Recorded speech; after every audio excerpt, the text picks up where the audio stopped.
Maybe you pat the dashboard of your sedan after surviving a patch of black ice. You whisper a quiet thank you to Betsy, or perhaps you have a battered laptop with a stubborn cooling fan. You address it by name when it threatens to crash right before a deadline. It is a private, highly recognizable impulse. You know logically that the engine block possesses no consciousness. You know the motherboard cannot hear your pleas, yet you name them anyway. From the outside, naming a piece of machinery looks like a quirky, slightly childish habit. It is easily dismissed as playful nonsense. But this impulse is not what it looks like. It reveals something profoundly intricate about our nervous systems. We are wired to seek connection. It turns out this behavior is surprisingly prevalent. Over a third of adults have named at least one personal object. Cars are by far the most commonly named items. Why do we gravitate toward cars? The answer lies in the social architecture of the human brain. We are relentlessly attuned to finding faces in our environment. Look at the front of a vehicle. The headlights naturally resemble eyes. The grille mimics a mouth. This is not merely a poetic metaphor.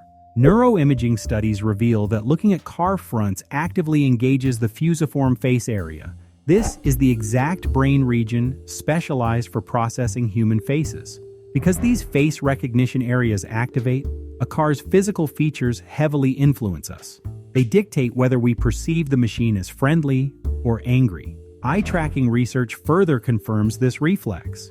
We instinctually fixate on the eyes of a car to judge its personality. We do this exactly like we try to read the intentions of a stranger. But the psychology of naming extends beyond visual trickery. It fundamentally shifts our relationship with the physical world. It ties directly into the concept of psychological ownership. Giving an object a name solidifies our bond to it. Researchers have tested this in consumer psychology experiments. They found that participants who named simple, inanimate items, like a stress ball or a stapler, valued them more highly.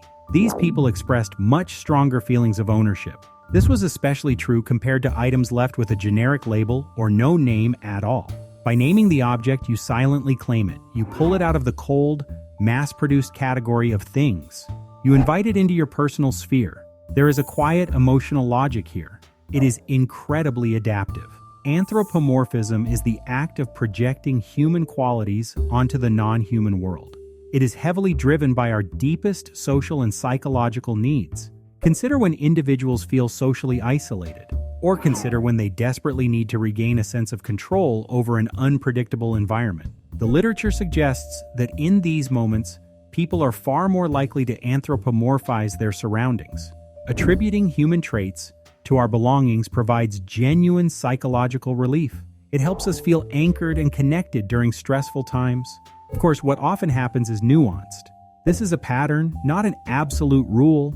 Naming an object does not universally mean you are desperately lonely. You are not always projecting a soul into it.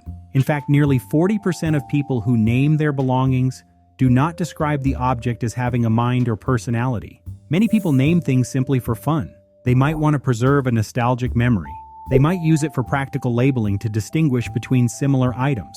Or perhaps a quirky sequence of letters on a license plate simply inspires a moniker. But beneath the practical utility lies a beautiful truth. It says something profound about the human condition. We are creatures filled with an overflow of social energy. We possess a deep biological desire for attunement. Inevitably, we spill that warmth onto the inanimate world around us. Naming your car or your laptop is not a failure of logic. It is an act of everyday emotional translation. It is your brain doing what it does best. It takes a cold, mechanical universe and it gently transforms it into a place where you belong.